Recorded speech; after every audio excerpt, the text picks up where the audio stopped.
Welcome to Talkin' Ball with Scott Theisen and Drew DeArmond. Call into the Neighbors Wealth Management Hotline now, 256-576-4977. That's 256-576-4977. Now, here's Scott and Drew. And there you are, and there you have it. We are back. We are live. It is another brand new edition of Talking Ball, 97.7 ESPN, The Zone. Scott Theisen, Drew DeArmond. Happy Thursday morning, everyone. 61 degrees. Wow.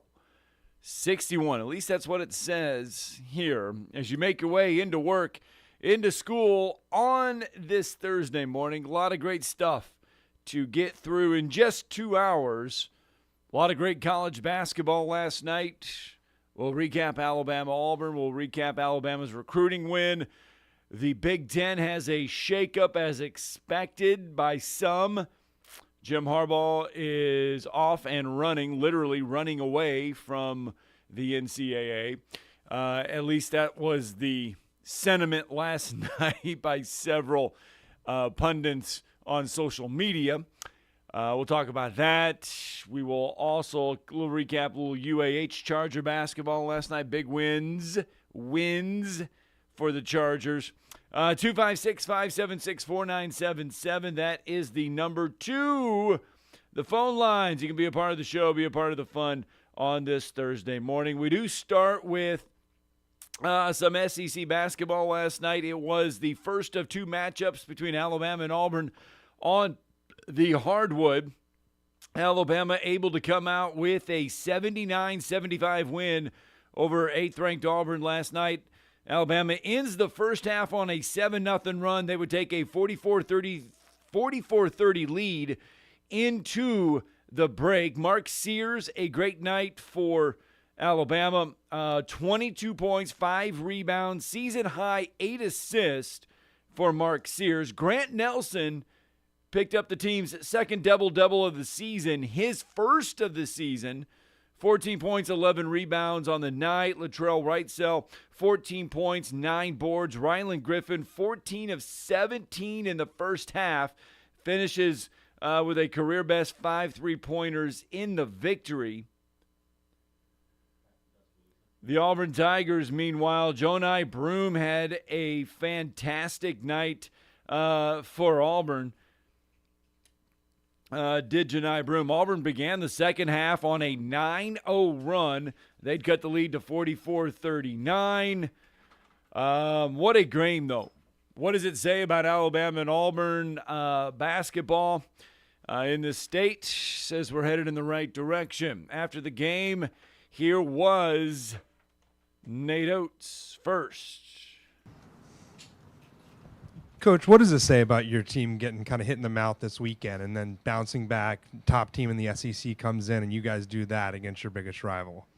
Yeah, I think it shows we do have some fight. We do have some guys that have some competitive juices to them. You know, look at a guy like Ryland and Sears. And, you know, I think we got some guys that don't want to lay down and just take L's. So, you know, I told them our responses to some losses last year were 60 and 50-point wins. We weren't going to get a 60 or 50-point win over number 6 team in the country, but we were going to need an effort like we got after some losses last year to get a win, period, this year. And shoot, I mean, it was basically a one-possession game down to the wire. So it took a monumental effort, and we were a lot tougher than we were against Tennessee. And look, you know, I should have said at the beginning, I said it on post-game radio, but the crowd was unbelievable. We needed the crowd tonight. They showed up in a big way. You know, the noise levels got big. I think our guys play off, you know, the crowd. We need the crowd to show up on Saturday. We need every home game in the SEC to look like that if we're going to try to win this thing. And we're tied for first place right now, so we're going after it again.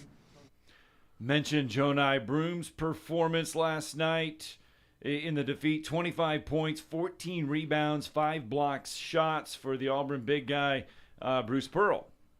Disappointed in the outcome. Congratulate Alabama. Made 11 threes, which is on their number for here at home. We just didn't get switched out on them, putting enough pressure on them on the perimeter in the first half. And really proud of my guys for bouncing back in the second half. Locker room was really positive at halftime, and the guys were really encouraging each other. I thought the starters tonight played really well. Chennai Broom had a real advantage on the inside tonight, and we took advantage of it, but he was terrific. Played like a first-team all-conference player, and he did it at both ends. He scored, he blocked shots, he switched out defensively. Alabama's really, really hard to guard. They'll put 5 shooters out there on the floor, and they can get downhill, and they're a good team. We missed some shots tonight that you need to make, to win against a really good team on the road. I don't know that many teams are going to come in here and win in our league. We were a team that had the ability and had a chance. All right, there you go. Nate Oates, Bruce Pearl. Yeah, I thought going in, I think I told you yesterday, I thought Alabama needed to make double-digit threes. I thought they needed to make in, the 11, 12, 13 range, and they, as Coach Pearl said, Alabama was 11 of 30. They got 33s up there and had some really good looks that didn't go down, but that's basketball. And then the biggest stat to me was Jonai was a grown man. He fouled out very late in the game, in the last 15 seconds or so. But he had a double-double. They couldn't stop him inside. But Alabama won the rebounding battle 46-41, which was huge. And down the stretch in the last 2 to 3 minutes, Grant Nelson got some huge offensive and defensive rebounds, including a big offensive board when I believe Alabama was only up 1 and stuck both free throws. And so he ended up with a double-double. I thought he made some really tough plays. He won the Hard Hat Award. And I thought in the first half he was having trouble. Because Jonai was going to work and he was having trouble finishing inside. And he shot a couple of air balls on open threes, which is not usually great, but he stayed with it. I thought he kept fighting. And I thought as the game went on, he got more confident. And after the game, just, reading through the quotes and everything like that, I think Rylan Griffin did a good job of pumping him up because I think he was a little bit frustrated because the ball wasn't dropping and he was having. Jonai Broom was just taken to the cleaners at times. Right. This was like watching Caleb Harrison on the high school level with people, and so he was just going to work. But you just have to keep plugging, keep playing hard, and I thought he did, and I thought Sears was really good. He bounced back. We all know he didn't have his best game against Tennessee. But I thought he attacked the rim really well. He didn't really get his threes rolling, but he was able to get to the rim, and he ended up with 22 points. He made some big free throws late and a couple of big drives late, using his craftiness and his ability to get to the rim. And I thought Latrell Wright-Sell, I'm still going with that, he ended up with 14. He needed to do that because he goes in the starting lineup. I think Coach Oates was sending Rylan Griffin a message for how he played against Tennessee. And another thing I said was Alabama was going to need the Missouri Rylan Griffin and not the Tennessee. And they got the Missouri. He made 5 threes. He ended up with 17. Did some really nice stuff. And so I just think overall – and then I thought another guy that gave an underrated contribution, and they needed more inside because of what I was talking about in pregame, because of Broom, because of the experience of Dylan Cardwell, because of Jalen Williams. I thought Jaron Stevenson made some key shots and got some key rebounds, protected the rim a little bit, got some shot blocks. Because, again, Auburn has the advantage in the front court, but I thought Alabama did enough to win the rebounding battle. They had 5 guys crashing. That's what you had to do in this game. And then Wright-Sell, he did a great job of picking up Aaron Estrada, who had a very poor game. He did not play very well, couldn't get in a rhythm, had some turnover issues. But Alabama held their turnovers down too. I think they only had 14, which I thought was another big number. You didn't want to get up there close to 20.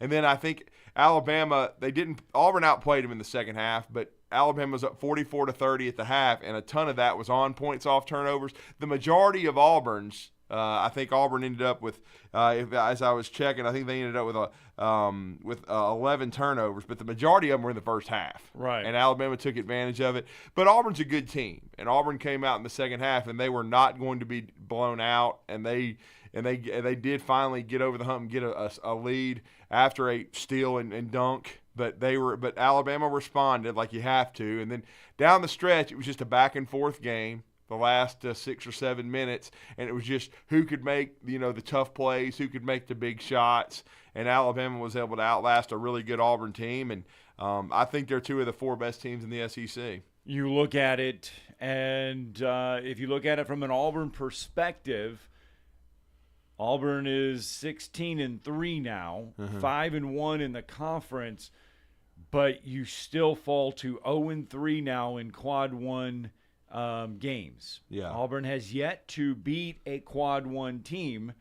They are good, but they've got to get those Quad 1 wins. This game that Alabama won last night, their best win of the season. No, right? Yeah. I mean, because it comes against a ranked opponent. Agreed. They had not beaten a yeah. The thing with Alabama was they played all these teams, yeah. Yes, but it was not the ranked ones with the wins. So this one for Alabama was the best win of the season because it came against a ranked opponent. But you look at it, and you can easily say that Tennessee is probably sitting atop the SEC.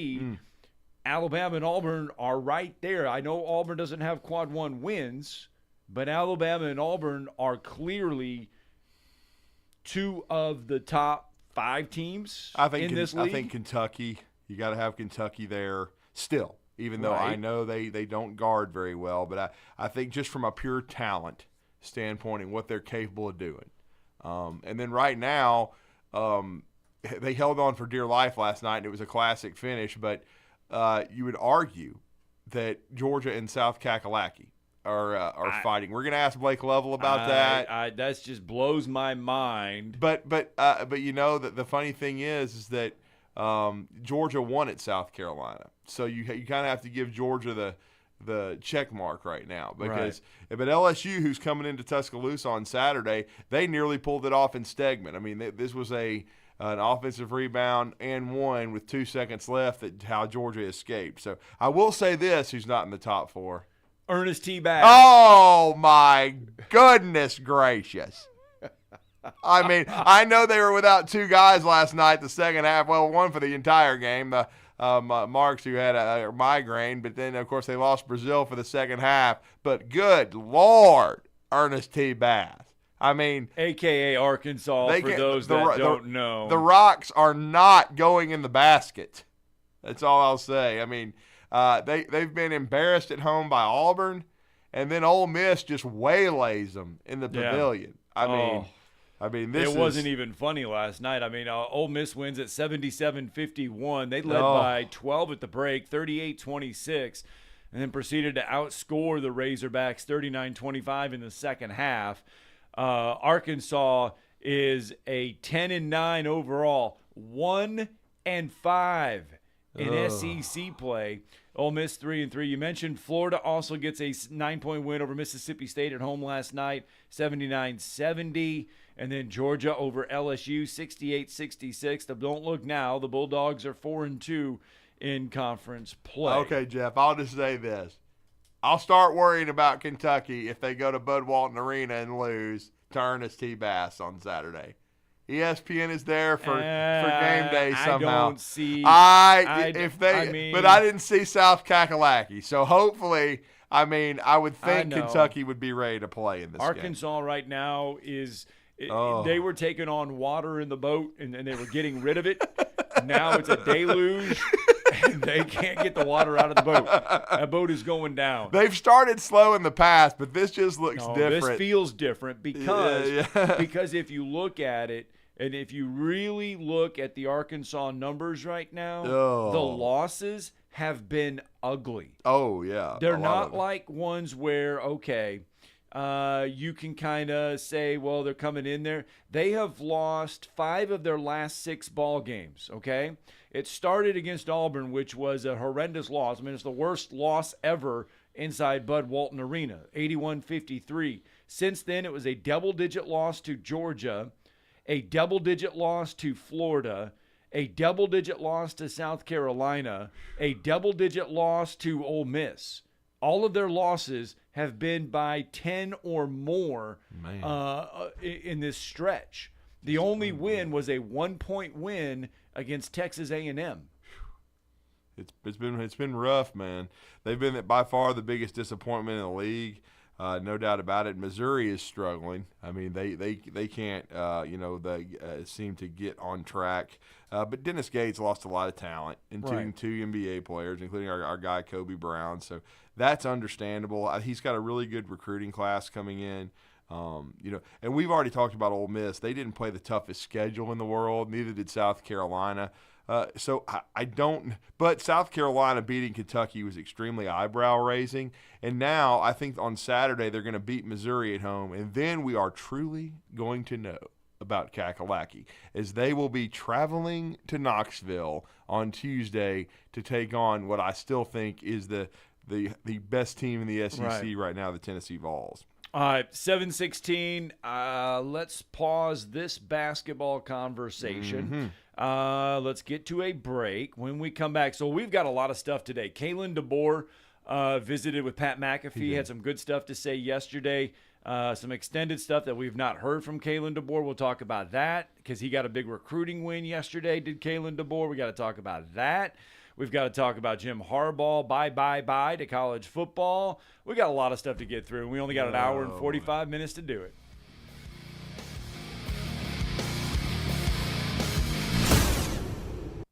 You're listening to Talkin' Ball on 97.7 ESPN, The Zone.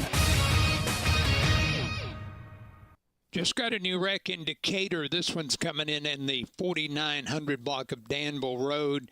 It's a vehicle off the road there, but it's being reported as a possible injury. And we had one on Op Reynolds at Briar Fork that also reported as an injury type.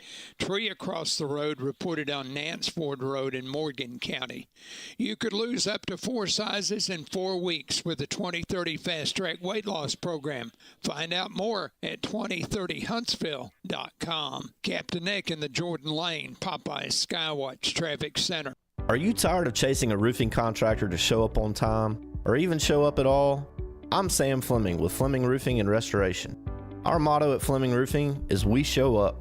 Our goal at Fleming Roofing is to provide the reliable customer service that you deserve, and we have the resources to meet all of your roofing needs: residential, commercial, industrial, replacement, or repairs. We are manufacturer certified for roof coatings, single-ply membranes, and asphalt shingles. Whenever you need a roofing professional you can count on, call Fleming Roofing and Restoration. We are committed to finding the solution that meets your needs. We don't have quotas or heavy-handed sales tactics.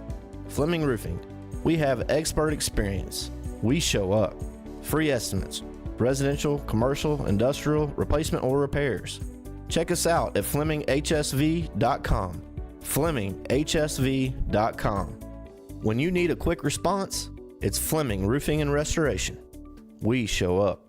Tom Luganbill here for my friends at Woody Anderson Ford. Bobby White and his team take great pride in their service department, and you can see it the moment you walk into those beautiful new service lanes. And just like a championship team, they all work together to make sure your experience is second to none, whether you drive a Ford or not. Also, check out the gold certified pre-owned inventory at Woody Anderson Ford for great deals every day. Stop by and see them at Jordan and Sparkman or at Woody Anderson of Madison on Hughes Road, or visit WoodyAndersonFord.com. The state's largest orthopedic group is growing to meet the needs of the patients in our community. The Orthopedic Center has long been the most trusted name in orthopedics in North Alabama. So as our area continues on the fast track, so does the need for premier orthopedic care anywhere and anytime you need it. TOC is proud to announce the opening of our new locations in Albertville and Hampton Cove, along with the grand opening of our newest office in Decatur. These clinics will offer the same high-quality orthopedic care you have come to associate with TOC, with the convenience of being closer to home. As a patient, your time is your most precious asset, and we recognize that at TOC. That's why we are also proud to announce the opening of our urgent ortho clinics to handle those bumps and bruises that need prompt attention. These clinics are available to care for acute orthopedic injuries with no appointment necessary. With 38 physicians, 20 centers of excellence, and now more than a dozen locations to serve you, TOC will continue to be the name you turn to for the best orthopedic care at the right time. Visit our website at visittoc.com for more information. TOC, helping you live a better life. What's better than 2 end-zone sports bars? 3 end-zone sports bars. And we have you covered with our original location on University across from Red Lobster, in Jones Valley on Cecil Ashburn near Carl T. Jones, and our newest location in the Midtown District on McMurtry Drive opposite the Target Plaza. All locations feature the NFL Sunday Ticket, Tuesday half-price burgers, and Wednesday $1 jumbo wings all day long. You're never far from the end zone. End Zone Sports Bar. Have you ever turned your back on God? Have you ever absolutely known the right thing to do and just turned around and walked away in disobedience? I know that I have. Aren't we thankful for our great and merciful God who loves us and forgives us and remembers our sin no more? I'm so thankful that His mercies are fresh every day. I need that, and I suspect you do too. Hey, I'm John Dees, pastor of Cross Point Church, and if you're looking for a church home, come see us. We're smack dab across the street from the YMCA in Madison, and check us out at cpcfamily.org. 7:31 on a, or 7:21. Why did I say 7:31? I just read the time wrong. 7:31 on a Thursday morning. Welcome back into Talking Ball, 97.7 ESPN The Zone. 256-576-4977. The big story yesterday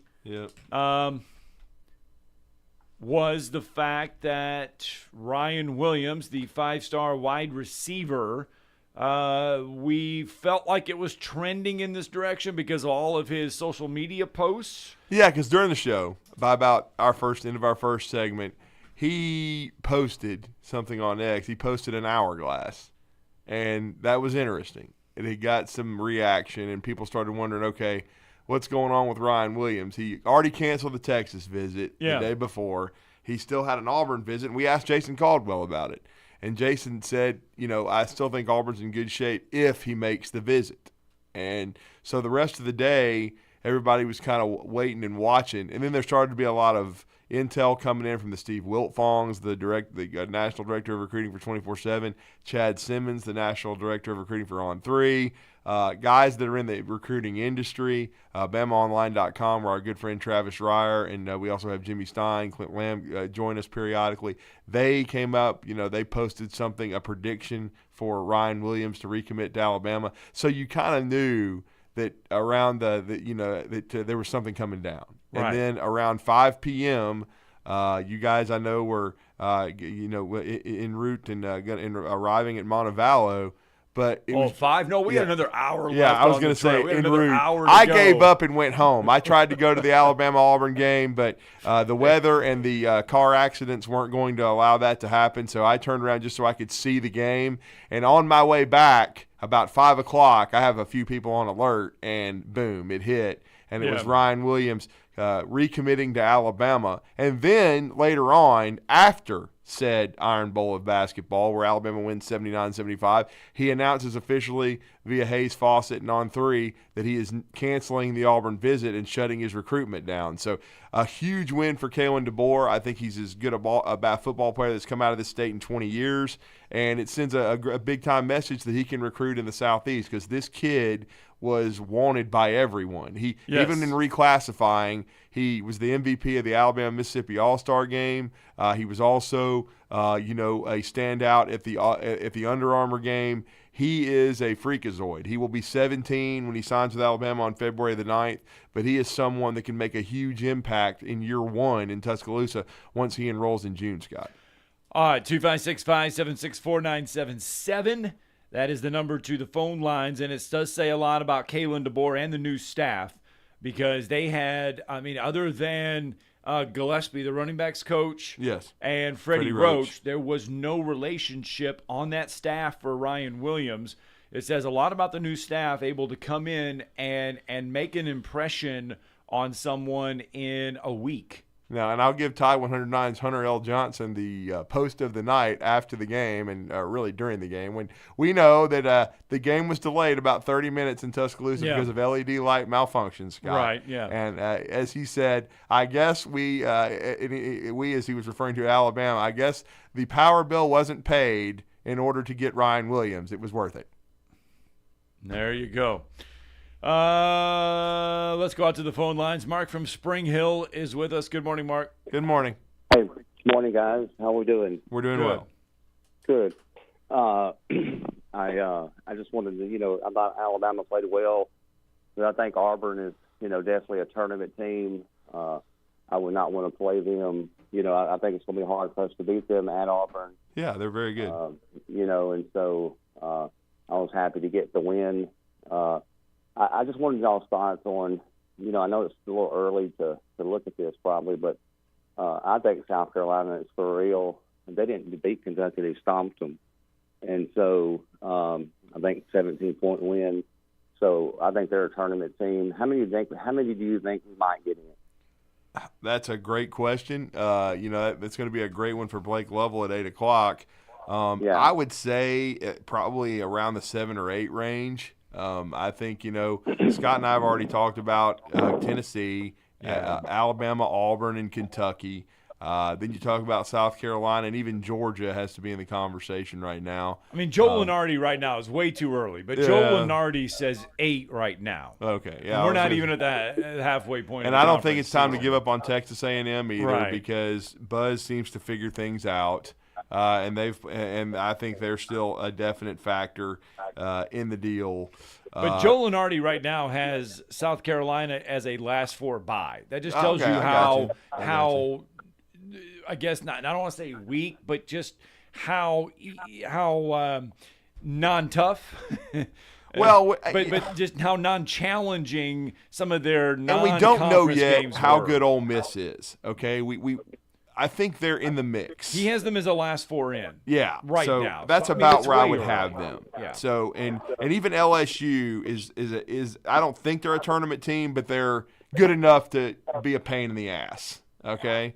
I mean, right now. So I do think there's several good teams in the league. I don't think the league is quite as good as it was a year ago, Scott, but I think it's good. Yeah, 8 seems awfully high. Yeah, I think in 6 or 7 yeah. is probably, because I think some teams will start falling off, but we'll see.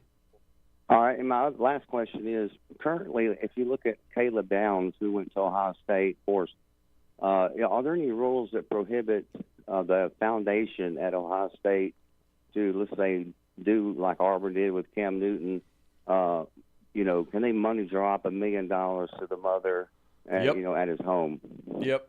I mean, yeah. Right now, there's no guardrails. Right now, there's no guardrails. If Caleb Downs says, my mom would like to get X, Y, and Z, the collective can give his mom X, Y, and Z. Yeah, I mean, I'm assuming that he's enrolled at Ohio State, but yeah, they can, while he's there, they can give him whatever he wants. Yep. I mean, they need to with Ryan Day coaching. Well, ultimately, I mean, this is just my opinion. I'll end my call on this. People can talk what they want to. Ultimately, what retired Saban or why he retired, I believe, is just that. He was not going to lose the integrity of himself in terms of what the sport was turning into, and he said, I'm out. That's my 2 cents. Thank you, guys. Thanks, Mark. Very well could, but Nick has himself said that was not the case. It was a combination of things. It wasn't just NIL. Yeah. I mean, he's handled NIL for 3 years, but it was his age, 72 years old, not being able to retain staff, not being able to hire staff due to his age being used against him, and then the totality of what it's taking to run an organization, balance a roster, NIL part of it, the transfer portal. It was a lot of different things. And so I don't think it was just one thing, though, because he's a competitor. He loves a challenge. But, again, I just think, as he said, he could do a lot more and had a lot more energy at 62 than he had at 72. It was just taking a lot out of him, especially when he had a coaching staff on the defensive side of the ball that was better this year without Pete Golding, but it still wasn't where he wanted it to be. All right, let's go out to Pat from Tuscaloosa as well. Good morning, Pat. Morning, Pat. Hey, good morning, guys. Mark Twain once said that my demise has been greatly exaggerated. That's the best thing I can deal with as far as these talking heads out there that says Alabama is dead. Yesterday's recruiting coup, it was a military coup. Definitely was a military coup. You got to, I mean, what else can you say? I think that getting the young man from Saraland, Alabama, was equivalent to getting Julio Jones for Coach Saban, and that's going to be a godsend for recruiting at Alabama. Do you not agree with me? Well, I mean, yeah, I think it was a huge shot across the bow. I mean, there was a lot of people, comparing, his recruiting ability anyway, Kalen DeBoer to maybe Brian Harsin, which I thought was stupid. And I think, being able to establish that relationship with Ryan Williams and his father that quickly, and to get him to cancel visits, I don't think he ever made the one to LSU. I think the only 2 visits he made were Texas A&M and Alabama. He canceled Texas. He canceled Auburn. You're able to get him, to stay in state and play in this offense. He's an electric player. They've still got other irons in the fire. We'll see. What happens with Noah Carter, who's an outstanding talent as well. Was watching his film yesterday from Peoria Centennial High School in Arizona. Then you'll also know, they've got QB Reese, who's an Auburn legacy, who they can bring in from Ramsey High School, who's a dual sports star. He's playing for Denton Johnson right now in the Ramsey Rams, one of the best teams in 5A, and they're also one of the best football programs. He's won a state championship there. So there's still pieces to add. We'll see what happens with Jabbar Muhammad. We have not heard any decision out of him as far as from the portal. I know that I think he's at this time still slated to visit Oregon this weekend, so we'll see if that visit happens. But Scott was just mentioning NIL with Caleb Downs. Well, NIL is going to happen with Muhammad. We'll see who wins out with that. Right. And then Alabama, I'm sure, is not done in the portal. Now there it hasn't been. Now the young man that was slated to potentially visit from South Alabama, from what I hear, he ended up going back to, and taking his name out of the portal. He's going to play for Major Applewhite and that staff over there at South. At least that's from what I heard yesterday. He has removed his name from the portal, and I believe it's Khalil Jacobs.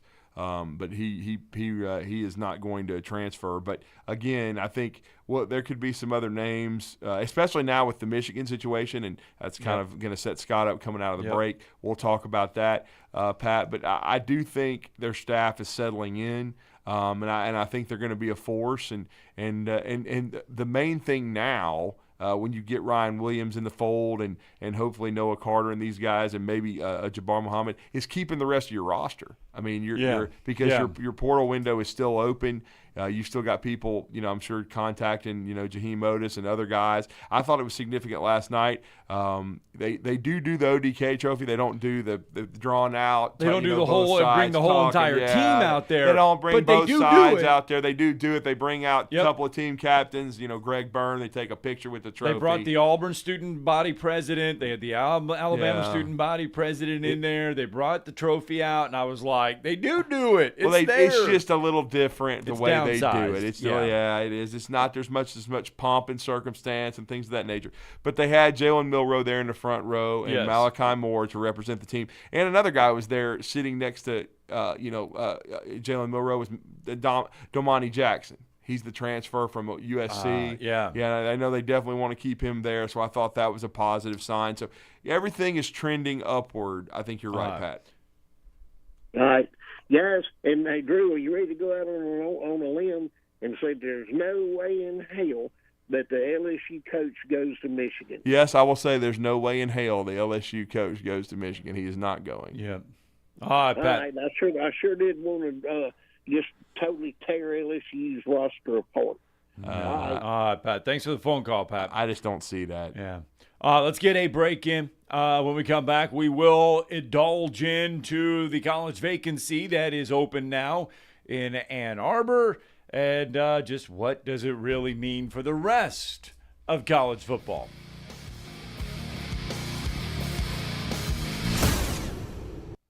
You're listening to Talkin' Ball on 97.7 ESPN The Zone. That wreck on Op Reynolds at Briar Fork should be close to being ready to wrap up. And we had one in the 4900 block of Danville Road in Decatur. That one reported as an injury type. I haven't heard an update on the status of that one. Everything else looks good this morning. Streets are slick, and we do have some fog, so you be careful on that ride in. You get 2 pieces of hand-breaded, juicy, tender signature chicken and a buttermilk biscuit for $4.99 at Popeyes. University in Jordan, 72 in Jeff, and North Parkway. Captain Eck in the Popeyes Skywatch Traffic Center. There's nothing better than a perfect cookie loaded with the finest all-natural premium ingredients. And you'll find these perfect cookies baked fresh every day at Cookie Fix. Choose from rotating flavors like classic chocolate chip, cranberry jumble, oatmeal toffee, and many others. Or take home one of their dough-to-go selections and bake them fresh at home. Cookie Fix also has cookie cakes for special celebrations, and they offer catering and shipping. Find out more and order online at cookiefix.com. In Twickenham Square, 300 Pelham Avenue. Cookie Fix. Grab some cookies and spread some smiles.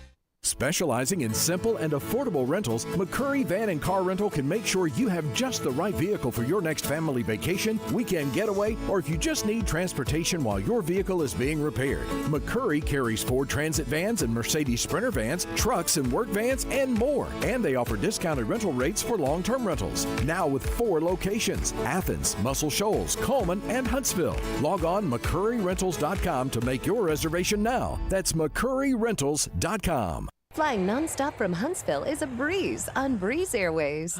They're nice people flying nice people to nice places on really nice planes. Let's be direct. Nonstop from Huntsville to the places you want to go. Las Vegas, Orlando, or Tampa starting at $49. It's time for a weekend getaway or a long overdue week away. Time to check in using the convenient Breeze app and check out. What are you waiting for? Book today at flybreeze.com. That's flybreeze.com. Breeze Airways. Seriously nice. Football season and Bad Daddy's Burger Bar. The perfect combination of good times and great food. This season, score big with one of our chef-inspired expressions of pure burger amazingness. Our delicious burgers are made with premium Angus beef, and you can pair it with one of our signature cocktails or a cold craft beer from our huge selection. Bad Daddy's Burger Bar on the Parkway in Huntsville and our new location at Cliff Farm, Highway 72 in Madison. Chapman Commercial Realty, your source for Alabama commercial real estate. Chapman Commercial Realty has the experience and expertise you're looking for when making commercial real estate decisions. If it's office space, retail space, investment property, or project development, Chapman Commercial Realty is your answer. Call Bill Chapman today at 256-656-8413. That's 256-656-8413. Or find them online at chapmancommercialrealty.com. Follow us on Twitter. Subscribe to us on our YouTube channel and Twitch. Just search 97.7 ESPN. We are 97.7 ESPN The Zone.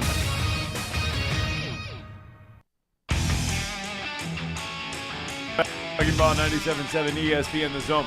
But before we get into the whole Jim Harbaugh thing, I do want to go back and touch on something with Kalen DeBoer. And because he joined Pat McAfee's show. Yeah. And I want, in here, Pat McAfee talked to Kalen DeBoer. And here is an interesting comment here's an exchange between the two. The way you have to view things, because if there is something that happens that goes astray, they're going to say, well, Saban would have done this. Saban would have, you're going to have to hear that regardless, though, if you want to be the top coach in college football. So is that your view on it all? Is that kind of the thought, or how do you expect to keep that noise out? Yeah, I think you just got to be convicted in who you are as a person. You got to believe that, your experiences and, how we do things is going to work and can work anywhere. And I believe that. We'll build a great staff that I know will have great perspective and be able to handle, those things that people throw our ways and trying to bring doubt, that can't be sustained. But you just got to be convicted in who you are. And, I've had success at a lot of places, and I feel it can carry over. A lot of times it's just about simply building around people and the relationships and the X's and O's and things like that. Football is football. And I'm getting to know this part of the country very quickly. Not completely and not familiar with it, but got some people around me that certainly are. And so we're hitting the ground running. I'm excited about it, building all these relationships, and making this next season. Not waiting around, not rebuilding, but reloading.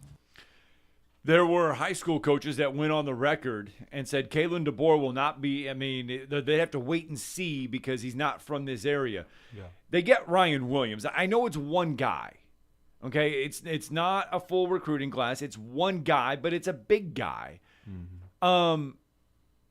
Does that squash all these idiots that said that Kalen DeBoer can't come from the West Coast and fit in to the SEC because he has no SEC experience? Well, it's a shot across the bow. He's going to have to continue it. But I will say, and Pat made the comparison there, but I think he is, without a doubt, to me, the greatest player in Alabama since Julio Jones. And Julio Jones was one of the top 10 players in the country, if not one of the top 5, the best wide receiver. Right. He more than lived up to it. He kind of set the tone for the entire 17-year run for Saban with the way he handled himself as a young player and the way he helped turn the culture around at Alabama. So I think this kid's electric. He's more of a cross between Jalen Waddle and David Palmer. And I do think it's cool, that he's going to wear 2. He's going to wear David's number, and we'll talk to Rodney Orr about that later in the program.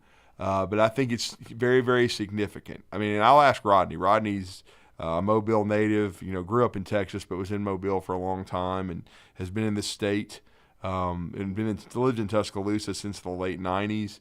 He's followed recruiting very, very closely since the days of Joe Terranova in the 70s. Right. And so, I do think, to me, I think he is. I think – and TJ Yeldon was a great player too that they flipped from Auburn that ended up having a huge impact on the team, no question about that.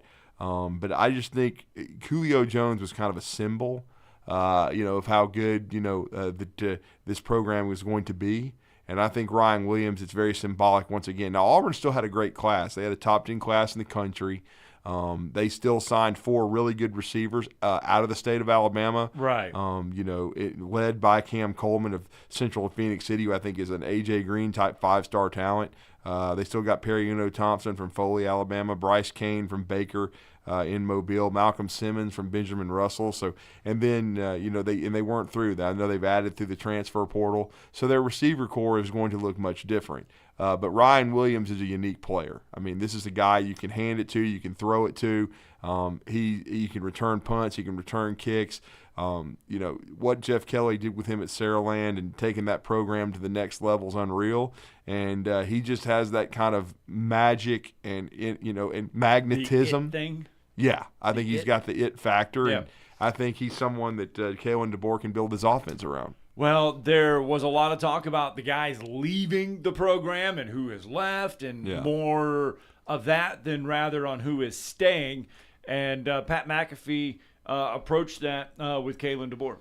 How quickly can you feel if your team is the type of humans that you want? And I assume Alabama's always going to have the type of humans you want, but how quickly can you feel like, okay, we're getting somewhere when it comes to the culture aspect? Yeah, well, I think you first look at right now, even with the guys that are returning, and just you can feel that closeness that they have, and that's a tribute to the coaching staff, Coach Saban, and everything that they built. It's not just a bunch of really good football players out there that won the SEC championship. It's guys that really believe and came here for a reason. It's continue the legacy, of Alabama football and build on their own. And I truly believe that, because there was so much noise, and there still will be noise outside the program. People who are trying to come in and just put a little doubt in their mind, and they've really, the nucleus of this team and the program is really, these guys have stayed the course, and really hunkered down and ready to go back to work and continue to prove some people right, but also prove some people wrong, and depends on what side of the line you're on. So I think you can feel it pretty quickly. And that's going to be the great challenge, and that's what I love to do, is continue to bring these guys together, bring our staff together, all for a common goal. And so I'm excited about this opportunity, which I know is an ongoing challenge each and every day. Just a little Kalen DeBoer. He sat down with Pat McAfee. Kalen DeBoer was in the car. I wouldn't call it sitting down with Pat McAfee. Recruiting. He was so there you go. That answers a lot of questions if he's going to be able to recruit or not. That's just why I went there with all that. 7:44, let's get a break in because the Michigan Wolverines, they are on the clock. We thought we knew you, Jimmy. Yeah, for 30 days. Boy, oh boy, did Jim Harbaugh take a bath on X yesterday. Oh. Did he take a bath? We'll fill you everybody in next.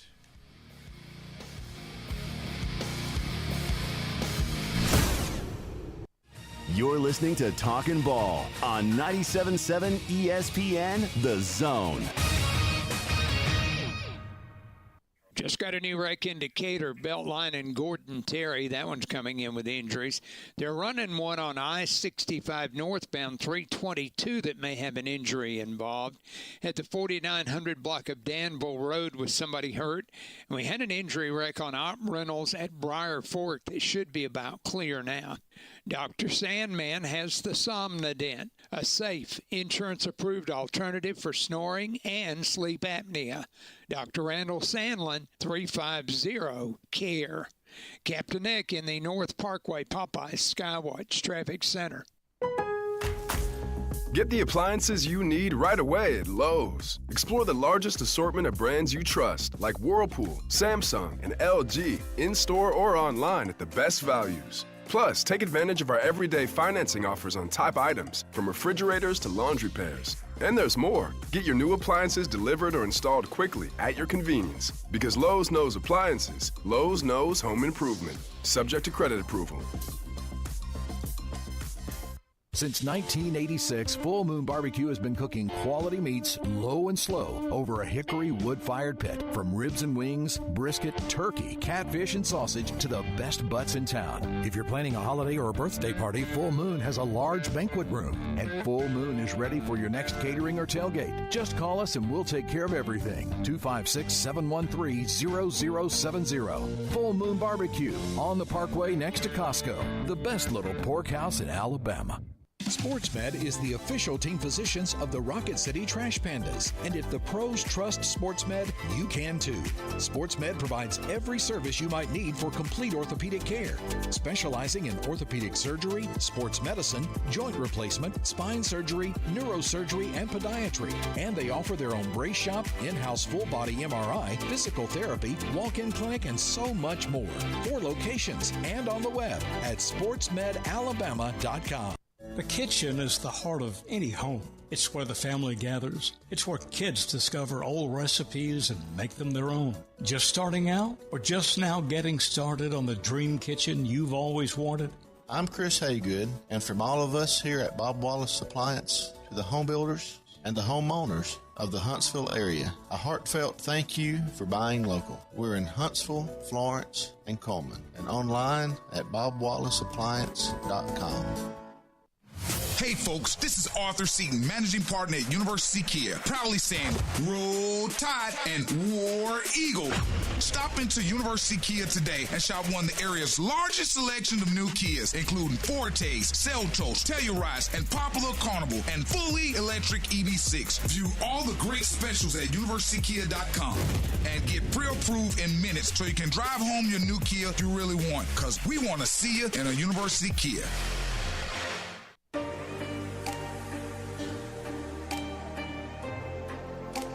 All right, welcome back. Talking Ball, 97.7 ESPN, The Zone. Scott Tyson, Drew DeArmond.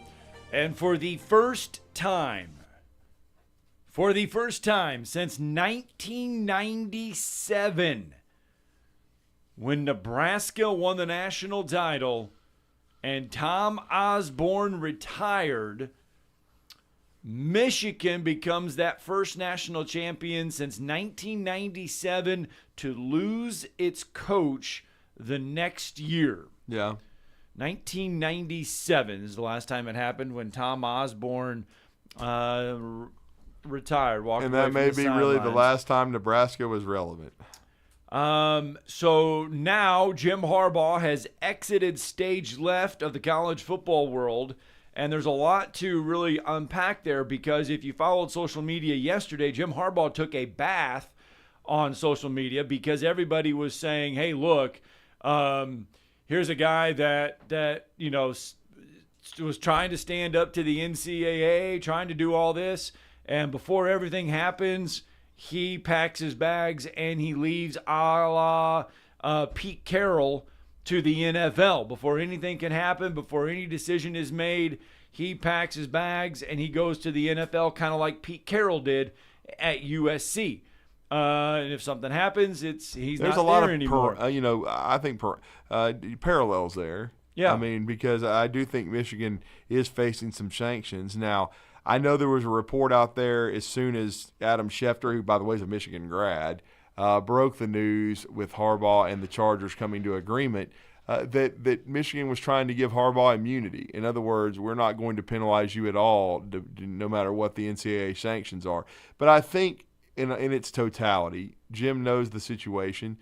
I think he was also tired of the NCAA, tired of whoever had it out for him, Right. in my opinion. And I think he accomplished what he set out to do for his alma mater, which is win it all. He was there nearly a decade, 9 years. I think he's always had the itch to return to the NFL. He was very close to winning a Super Bowl with the 49ers. And it's all about timing, but a great job was open with the Los Angeles Chargers with Justin Herbert, Bosa, and a really nice roster where it just needs a little bit of retooling.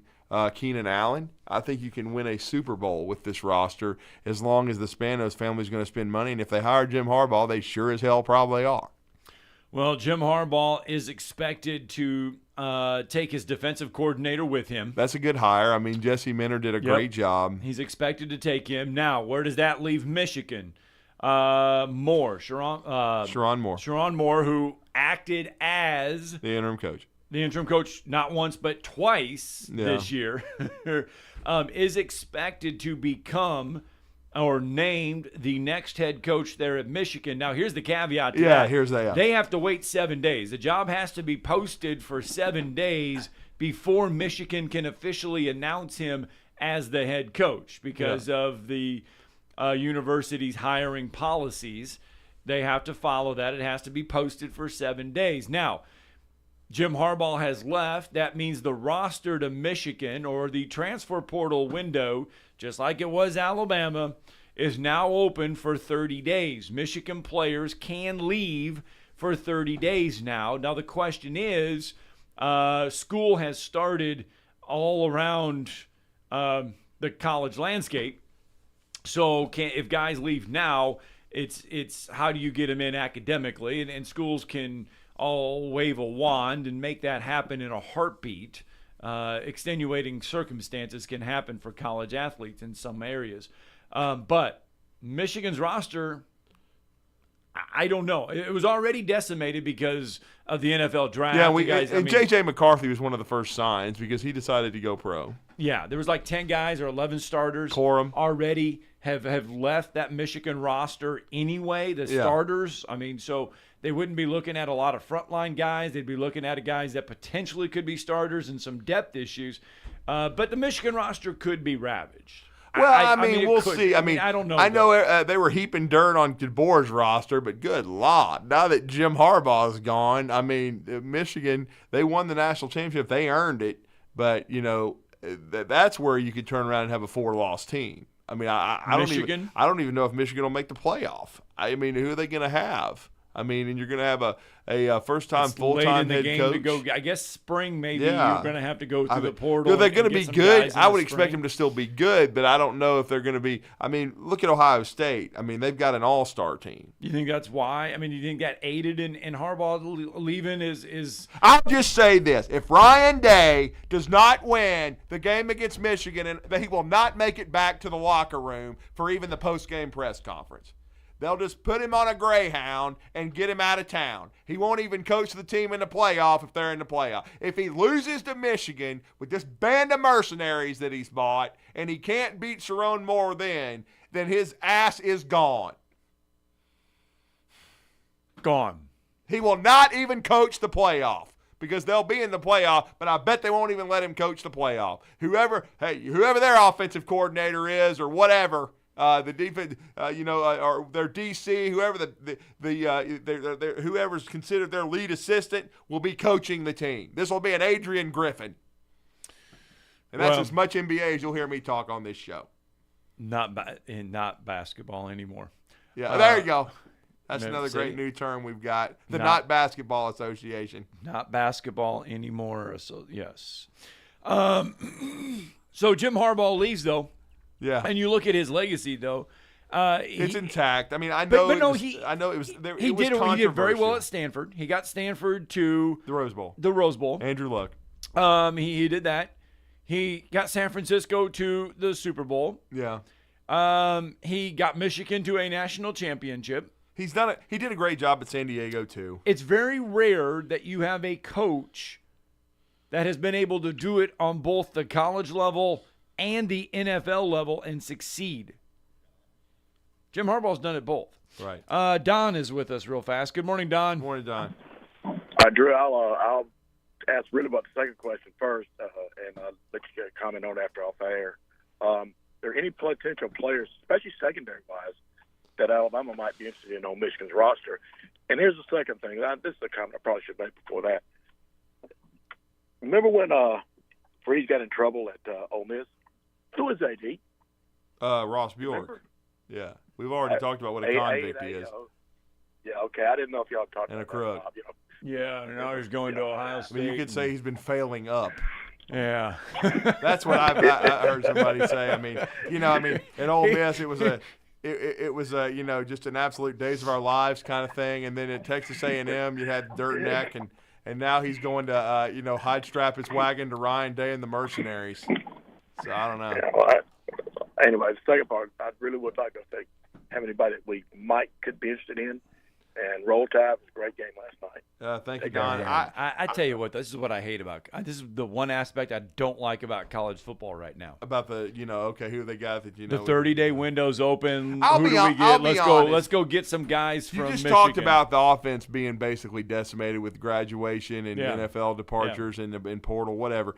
I haven't really studied Minter's defense. I know they were the best I saw, but I as far as who they have returning and who could potentially leave, I'll just say this: if Cerrone gets the head coaching job, I think most of them will stay, and I think that's why they want to do that because he has the respect of the players and he coached the team. Now, Minter leaving hurts because he'll have to go out and hire a DC, but it's still Michigan, and so I think.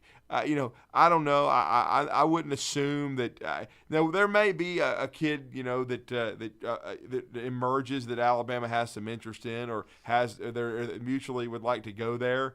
I wouldn't assume that yet, though, because I think with Ward Manuel, the AD at Michigan, talking about how they're going to get this done as quickly as possible to keep this roster together. I think that Michigan's main focus is going to be roster retention, not going out and snagging other guys. And so I think it's what Scott said. I think Michigan's work will be done after spring when they try to fill some holes, now that Harbaugh's gone. And again, remember Harbaugh even said after the national championship game they were going to start spring practice earlier. Hell, I don't know if that'll still happen because he was talking about starting around Valentine's Day. But he gave a Valentine to Michigan. He gone. Let's see here. Donovan Edwards is coming back from Michigan. He needs to. Colston Loveland, Mason Graham, Kenneth Grant, Will Johnson. Those are the guys that are back. Michigan did have some early enrollees. They have 12 early enrollees that are already on campus. Right. They have 15 more that have yet to enroll that would have to get out of their letter of an intent if they wanted to leave Michigan. This is Brent Musburger's VSiN Action Update on 97.7 ESPN The Zone. Free air-chilled boneless chicken breasts and 4 juicy boneless pork chops with your order. OmahaSteaks.com/VSiN. Now, here are the latest lines from my guys in the desert. The NFL Conference Championships are set this Sunday. The 14-4 Ravens will host the 13-6 Chiefs. Kansas City, the defending Super Bowl champs. The Ravens favored by 3.5. Chiefs head coach Andy Reid knows Lamar Jackson will cause trouble. This coming week will be the biggest test of them all. Up to this point, they've got a great group of wide receivers, and I think our guys, once we get through the week here, they look forward to that challenge. They've done a nice job. The 13-5 Niners battle the 14-5 Lions in the NFC Championship game. San Francisco favored by 7. Get the latest lines and more at vsin.com. WZZN, Union Grove, Huntsville, Alabama. 97.7 ESPN, The Zone.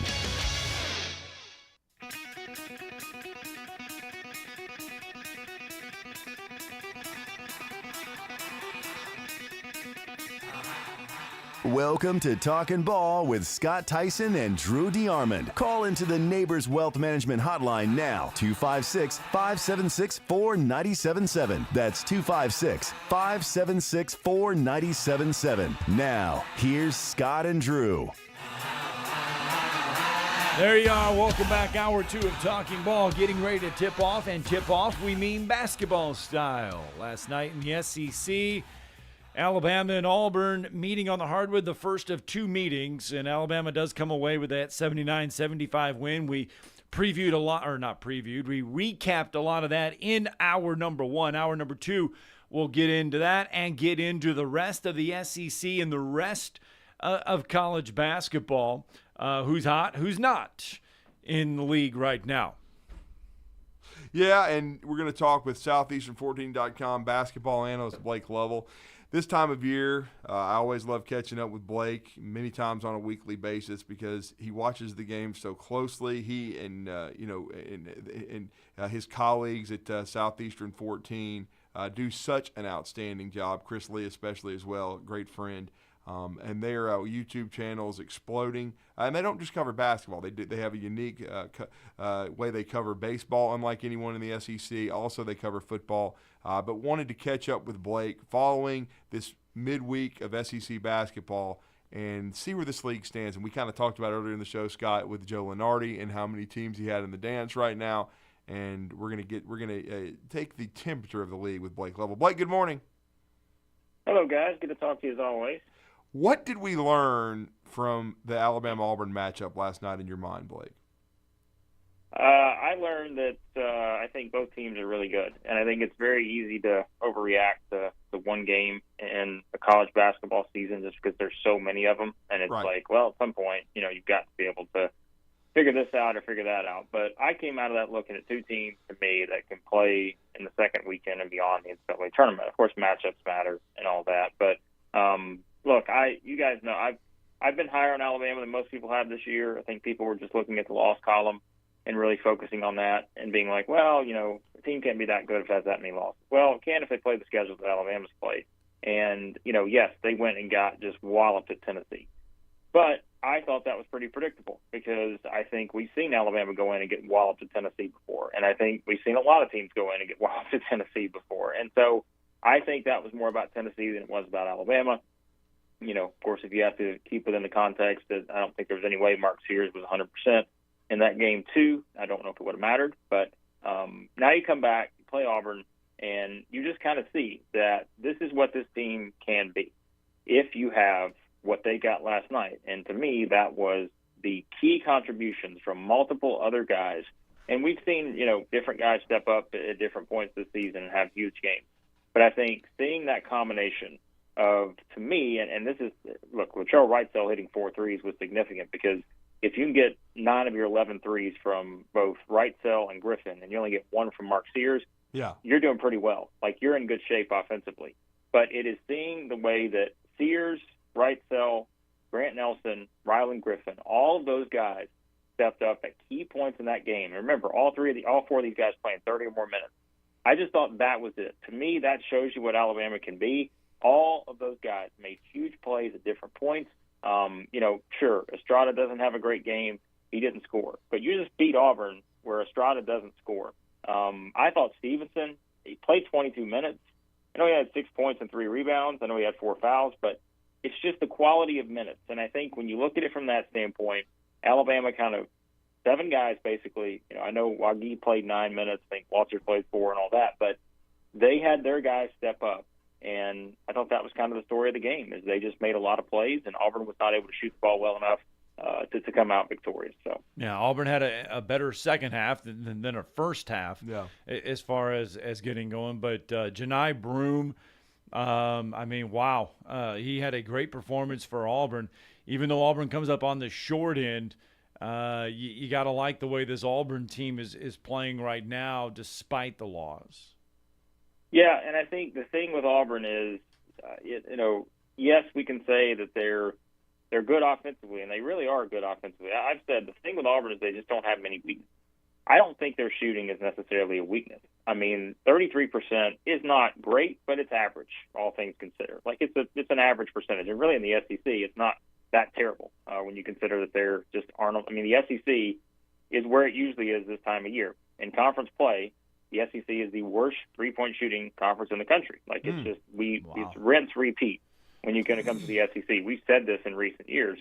And so Auburn shooting 33% is actually above average in the SEC, which is shooting 31.8% as a conference in conference games. So, yes, like, I always thought this could be the problem for Auburn in this game, was they come in, shoot the ball poorly. They do 5 of 25 from 3, 20%. And Alabama shoots the ball pretty well from 3, of course. That's 37% for Alabama. That feels, okay, that's all right. 11 three-pointers made, no big deal. So that was kind of the story of the game here. And I thought there were instances with Auburn, like some teams. I think when you have a team like this that is as deep as they are, everybody's got the green light, right? I mean, that's the thing about Auburn. I feel like with Bruce Pearl teams, like, it's just, look, when you have the kind of depth they have, everybody's got a chance to shoot it. But there came a point where it was pretty clear that they were not hitting shots from outside. And, I mean, I know you can't just completely abandon what you've done at various points, but there did come a point in that game where I'm like, hey, if I were Auburn, I'd go down and just get the ball to Janai Broome every single time and see if he gets fouled, see if he gets a shot off, like, because he is their best option by far at this point. And still, you think about all those things. They lost by 4 on the road in a rivalry game where they trailed by 14. And yet I still came out feeling really good about where Auburn's at. We'll pick apart certain things, say they don't have a quad 1 win, all this other stuff, but, you can only play on your schedule. And they've dominated everybody on their schedule up to this game, minus Baylor and Appalachian State. And so I'm very curious to see how they respond, because they have a very interesting game on Saturday at Mississippi State, who, like many teams, are much better at home than they are on the road. And that's where I think we learn a lot more about Auburn, because I didn't really change my opinion on them too much after this game. All right, we talked about it to start the show. I know they've started slowly in the past, but I'm sorry. I think that Arkansas is in big, big trouble. What do you make of it? I think so. They gave us that little bit of hope after the Texas A&M game. You wonder, okay, is that the game that sort of sets them in the right direction? You get a thrilling buzzer beater type win. We've seen this happen to teams before, where you just, all right, you get that win, now you exhale a little bit. It's like, all right, we know we can do this. Okay, we got this out of the way. Boom, let's go play now. And then what they do, they came out and laid an egg at home against South Carolina. And then they come out and get beat by 26 on the road at Ole Miss, which, of course, you do have to put in the context that there's no Tremont Mark in that game. Trevin Brazil only plays a half, but it is very clear at this point. Musk likes playing a lot of guys, but that's usually by design, meaning usually he has a method to the madness of playing a lot of guys. This year, at this point in the season, he's playing a lot of guys because he has no idea what he's going to get out of half of them. And that's not a good place to be in the SEC. And this is such a weird game on Saturday against Kentucky, because we just saw Kentucky not be able to handle anything that South Carolina threw at them from a physicality standpoint. We have our fun with Chris, and Chris has been on me about how I've ignored, Kentucky's defense this year. I've not completely ignored it. I've just said, hey, offensively, they're as good as it gets, probably outside of Alabama. And so they may just go outscore teams. But Kentucky can really struggle to handle the physicality. The issue is, I don't know if they're going to get any physicality from Arkansas, because I don't know what we're going to get from Arkansas. And so it is just such a weird setup for that game. But yeah, Arkansas at this point, I mean, I don't know where they are on the net this morning. I'm sure it's the mid-100s, somewhere in like that. I just don't see it. I don't think this team, when you have players, and this is not me, when you have players in press conferences questioning, effort, that's just not a good place to be in right now. So. Blake, I want to buy South Carolina right now. I You do. called it Coming with off them. their win against Kentucky. I want to buy them, but why am I still hesitant on wanting to put that final dollar down on South Carolina? Yeah, I'm trying to lean in on my two bold predictions I made. We kind of did something where we were like, all right, all of us, we have to make bold predictions for SEC play. And my two were Alabama's going to win the conference, and it was South Carolina was going to make the NCAA tournament maybe as like a 9 seed or higher. And I think the reason I would buy in on South Carolina, and I don't like to call any teams like light. I don't like to say they're this team light or that team light, but I'm telling you right now, what I saw from South Carolina, both against Arkansas, I saw it against Kentucky, I saw it against Mississippi State 3 weeks ago, they are starting to form an identity that I think is somewhat similar to Tennessee in that they are going to lean in on physicality, being the aggressor, and are they all the way there offensively without Miles Studi, who I guess is still out probably a week or two at this point? No. They may still have to win some games ugly, but the game can be pretty easy when you just go out and play defense, and you just go out and try to sort of bump everybody around. I know you guys watching that game against Kentucky, every time Kentucky wanted to move, South Carolina put a body on them. Like, it was just, they were not going to allow Kentucky to do anything that they wanted to do. And I think that has kind of become their identity, is we are going to come out, we are going to be very physical with you, and can you withstand kind of the physicality? Now, could South Carolina have games like they had against Alabama where they go on the road, they play a team that, you know, just gets hot from three like Alabama? There are not many teams that are going to do it to that extent. But could they come out and do exactly what Auburn did, right? Both teams, South Carolina and Auburn and Alabama, go 5 of 25 from three. Kind of a weird stat there. But could that happen? Sure, it could. But I think their defense against, you know, a team not that capable like an Alabama offensively or a Kentucky or teams like that, their defense is going to keep them in every single game they play in. And I think now that they've kind of made that their identity, I am really leaning in on South Carolina right now, because I think that they have sort of figured out exactly what they have to do to win. They're not trying to copy anybody else. They're going to play at their pace. They're not going to play at Alabama's pace. You know, they're going to really slow this thing down. If they can do that, if they dictate the tempo, South Carolina's a team I would not want to be playing a month from now. Now, so what you're telling me is the Tuesday game at Tennessee is going to be a rock fight. Listen, if that game gets into the 70s, I may be surprised a little bit. So yeah, that could be an interesting one, and I wouldn't be surprised if there's a lot of fouls called, depending on how they officiate that game. Is that just a blip then for Kentucky? I mean, is that just chalking it up to going on the road? We'll find out Saturday. Yeah, is that just, I mean, going on the road? Because winning on the road is hard in any conference. Ernest It's hard T. in the desperate. SEC. I mean, is that just one of those games where John Calipari says go back and look at the film and say, we didn't have it, it was a tough night, or is it these are trends that we've got to clean up because it could get worse? It's a little concerning. Look, and again, I've had my fun with Chris on our shows about, who needs defense? They play offense, all that. It's fine. But there are some lapses that Kentucky has defensively that just can't ignore. Like, and you just wonder and you scratch your head sometimes if they're going to ever fully buy in on the defense thing. Because if they don't, they're not going to be a Sweet 16 type team. They're just not going to get there. But I tend to think, it seems like every season there's a team like this where they just go out and get, smacked in the mouth, essentially. And I think this Kentucky team needed one of those games. Because when you really look at it, you can say, well, was that the UNC Wilmington game? No, I don't think so. Like, I just think that was one of those games where you're missing a key player. Don't play well, don't shoot it well. The other team plays great, all that stuff. This was different because, again, to me, it looked like a Kentucky team that wanted no part of a physical game. And if they don't adapt to that, if they don't get better at that, then they're not going to win a lot of games in this league, because remember, they still got Tennessee twice. They've still got other teams that are going to play physical, Mississippi State again on the road. So that would be my concerning thing. They need to respond in terms of showing that sort of aggressive mentality that I just think that they let South Carolina do whatever they wanted to do. They dictated everything. Kentucky was doing nothing but responding. And another thing, too, I think you have to kind of put one part of this on Cal. There's no way in any way, shape, or form that Kentucky should be shooting 13 threes in a game. This is an elite shooting team. Right. There's no chance in the world that they should only be shooting 13 threes like they did against South Carolina, and I didn't see any reason why they should not have run plays, run something to try to get more three-point opportunities. This is your bread and butter this year. You're one of the best three-point shooting teams in the country, and they only took 13. That, to me, looked like a team that had no idea what it was doing offensively, and, again, I think you have to put part of that on Cal. They've got to figure that out because they should be shooting double that. And if you do that, it's a different game. And we've seen that this season. So that's something else they've got to figure out. When they get in these games where teams are pressuring them and all that, they've got to figure out how to run some offense. And I didn't see that at all against South Carolina. And my final question, we had a listener ask about this because Scott and I didn't talk about them earlier in the show, but they won 79-70 at home in the O-Dome last night.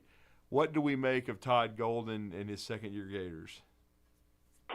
Well, I mean, my knock on Florida the past two seasons, and we did the stat, and I'm not going to quote it word for word because I don't remember the exact number, but I want to say you go back to last year, they were 1-12 against teams in Ken Palm's top 40, 50, something like that. So they only won one game last year against elite teams, and that was against Tennessee, February 1.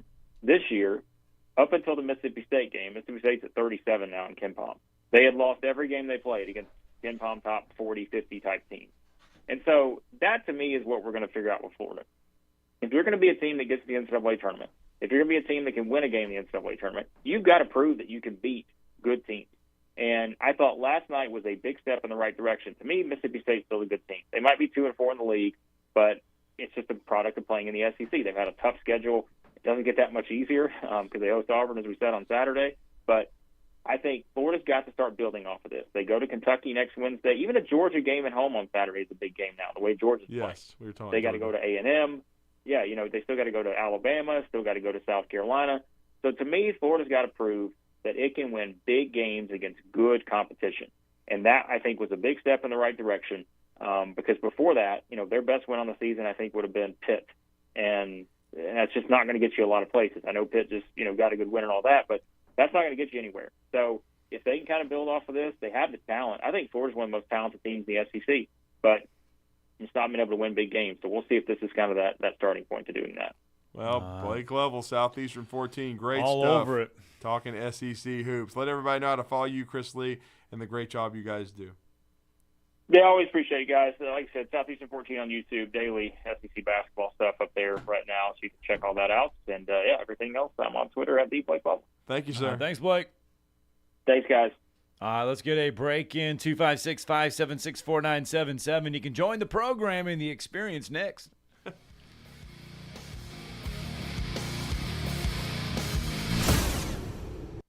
You're listening to Talkin' Ball on 97.7 ESPN, The Zone. Got a wreck reported northbound on the Parkway near Gulf Road. That one is coming in as an injury type. Had one in Decatur, Beltline, and Gordon Terry that reported injury. I-65 northbound at the 322 had a vehicle off the road there. And Op Reynolds and Briar Fork had injuries earlier. It should be clearing. Traffic signal problem at Franklin and Gates downtown. It's on flash. Snelling needs a warehouse assistant with purchasing experience in the Greenbrier area. Snelling, how the area's best companies hire talent. Huntsville.snelling.com. Captain Eck in the Jordan Lane Popeye Skywatch Traffic Center. Do you have discomfort in your legs? Varicose veins can affect not only how your legs look, but how they feel. Symptoms of varicose veins include pain, swelling, aching, heaviness, and fatigue. Dr. Tracy Lowry of Best Vein Care of Huntsville can diagnose and treat your varicose veins with the latest minimally invasive techniques. Diagnosis and treatment is covered by most insurances. Call 256-715-7151 to schedule your free screening. Go to bestveincarehuntsville.com. Orthopedics. You're thinking bones, muscles, and joints, right? Well, what else comes to mind? Maybe your spine, therapy, or an arm cast? What about sports medicine? What do you think about when you hear that? Are you thinking about the largest orthopedic group in the state? caring for the most student athletes in North Alabama? Or about the fact that they are teamed up with the state's largest hospital-based sports medicine program to provide care to more schools in North Alabama than any other group? If you are, you have TOC Sports and Huntsville Hospital Sports Center on the brain. If you're not, you should, because Huntsville Hospital Sports Center and TOC Sports have partnered for more than 2 decades to establish a state-of-the-art team of certified athletic trainers and orthopedic specialists who successfully continue to meet and exceed the sports medicine needs of schools, athletes, coaches, and parents in our community. Committing to kids, committing to community, committing to care. That's Huntsville Hospital Sports Center and TOC Sports. You've got to experience Toyotathon at Bill Penny Toyota. They've got the selection with over 700 new Toyotas to choose from. And they've got the extras with Bill Penny perks and a 10-year unlimited warranty. So get on over to Bill Penny Toyota today and experience Toyotathon. Bill Penny Toyota in Huntsville and online at BillPennyToyota.com. Bill Penny's Toyota 10-year unlimited warranty is valid through the 10th year of ownership. Valid on new vehicles only. See dealer for details. These days, saving time is important, and saving money is even more so. That's where Eagle Masonry and Insulation comes in. Over the years, Eagle has expanded their services to meet the needs of folks like you in our area. If your home needs updating or you have some projects that you just haven't gotten to, Eagle can help. They install shower doors, mirrors, shelving, blinds, bath hardware, and lots more. Call Eagle Masonry and Insulation today at 256-755-1556. Eagle saves you time, and Eagle saves you money.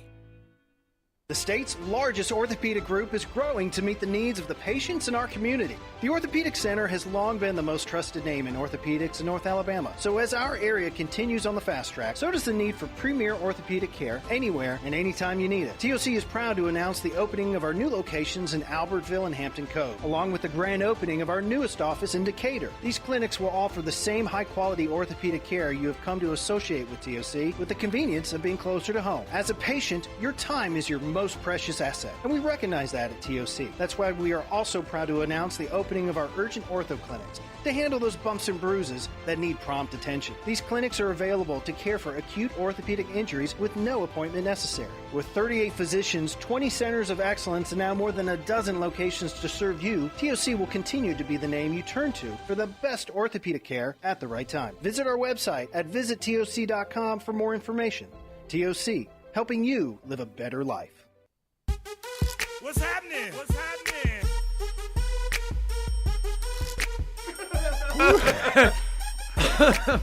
All right.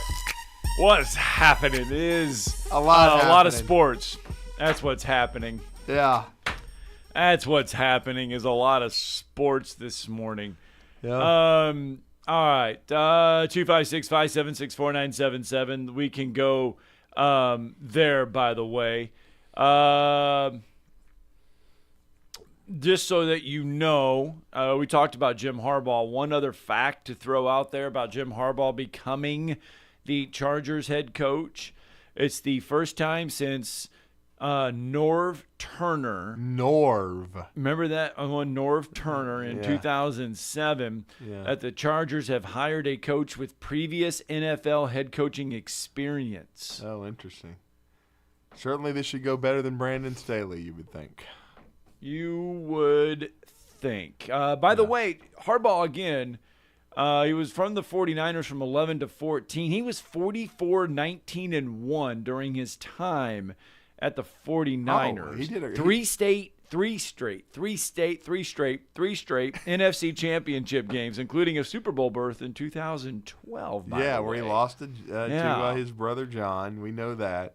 But yeah, he got Colin Kaepernick to the Super Bowl. I mean, you know, Kaepernick played his best football under Jim Harbaugh. He fell off the table after Harbaugh left, and we all know by 2016 he was done. But again, I think Jim Harbaugh is going to get a lot out of Justin Herbert. They have an outstanding roster. I'll be interested to see who the GM is and if they, what they do there and who they pair him with, because I don't think you need to let Harbaugh be building the roster. Right. I think he needs to be coaching the team. I think he needs to find someone that he can work harmoniously with. That was kind of the problem with the 49ers, that kind of where it ran aground is Harbaugh was not getting along with the front office. But that's going to be key for the Spanos family as they move into this Harbaugh era in Los Angeles. So we had 4 college head football coaches with national championships. Mm-hmm. Well, I should say we had 5. We had 5: Nick Saban, Dabo Swinney, Kirby Smart, Mac Brown, and Jim Harbaugh. We went down to 4 when Nick Saban retired. Jim Harbaugh bolts for the NFL, and now there are just 3 college head football coaches that have won a national championship to start the new year. Mac Brown, Kirby Smart, and Dabo Swinney. Yeah. I don't know how much gas Mac Brown has left in the tank. That's about the best thing you can say about ACC football is they have Mac Brown and Dabo Swinney. The rest of it's manure. I'm sorry. Well, I mean, Mike Norvell and Florida State are good. Okay, And yes. they were they had a really good year, great but year. they haven't accomplished anything No. other than They don't want to be regular there. They're season. trying to get the hell out. But the funny thing is, I think all 3 of them are trying to get the hell out of that league. But somebody this year, I mean, would you take the field? Would you take the field in Mac Brown, Kirby Smart, and Dabo Swinney, or the rest of college football I to take win? the rest of college football, even with Kirby Freeze having a great. I think, and I mean Smart. I think Kirby will have a great team. I mean, he certainly has, for the most part, kept his staff together. He's added Travarius Robinson, who's a great recruiter. So I think Georgia's going to have an outstanding team. No question about it. They've got their quarterback back. Carson Beck will be one of the front runners for the Heisman. They've lost some depth in the portal, but they've kept the majority of their difference makers. They've lost guys to the NFL, but they're used to that by now. But definitely, Georgia is going to be on the short list, but I would still probably take the field. I read a story through The Athletic the other day on how Dabo Swinney is trying to adjust through things, and can Clemson become again a national title contender, or has Dabo's time in Clemson as far as being a national championship caliber team passed him? And inside the article, it talked about the fact that Dabo has tried to bring in guys this past year through the transfer portal. There's like 6 prime guys that Dabo went out to try to get, and all of them turned Clemson down. Interesting. I mean, sometimes when you garner a reputation as not being, NIL friendly to a degree, or especially portal friendly, maybe you can't attract the talent. I don't know. It's interesting. And look, Clemson hasn't been as good the last couple of years. I mean, DJ Uiagalelei is on his 3rd team. I mean, he left Clemson, then he went to Oregon State, and now he's headed for Florida State. We'll see how he finishes his career. And then Miami is a very interesting test case. They've been spending big money on NIL, but so far Mario Cristobal, who's a great recruiter, they have not been a consistent team. How is Cam Ward going to fit there from Washington State? Certainly, he was one of the more high-profile names in the transfer portal, and I think Miami has recruited well. They've certainly they've recruited very well since Mario got there. I think they're talented, but are they going to be a cohesive football team? You bring up DJU in his 4th school. We forgot to mention, and there's another guy, another individual that is on his 4th school. No, DJ's on his 3rd. Or 3rd, my bad. There's one that's on his 4th, which we have forgotten to mention. Via LSU, Auburn, Texas State, and Western Kentucky. Lord. TJ Phil. I guess he did graduate from Auburn before he left. I knew he had another year of eligibility. I guess he could go to Western Kentucky and get a master's, but he had a great year at Texas State. But he threw for over 3,400 yards and 24 touchdowns he's going to this Western past year. Kentucky. And then the Western Kentucky offensive coordinator hire was very interesting. It's someone we're very familiar with, offensive coordinator O-line coach Will Friend, who was at Mississippi State. Yes. That is interesting. Yeah. Huh. Yeah. Anyway, always love it when we get to talk about guys going to their 3rd and 4th schools. Yeah, I mean, and then I saw a story, but I didn't bring myself to read it, that J.T. Daniels was putting out some memoir about his travels. The overrated journey of a 5-star that's not. I guess that's what they should have called it. Who's that? JT Daniels. Oh. Yeah, there you go. He finished at Rice. That's right, he did. Not Minute Rice. Well, he was there for a minute. Yeah. Playing in front of a dog and a cat. Can you name them all? USC. Yeah. Georgia. Right. Was West Virginia in that equation? Yeah. And then Rice? Right. So he only had 4 schools? I guess. It sounds like he had more. I felt like he had more. Yeah. Let's get a break in. Rodney Orr will fill us in on Ryan Williams and more and just what the Tide may have in store as far as recruiting battles go.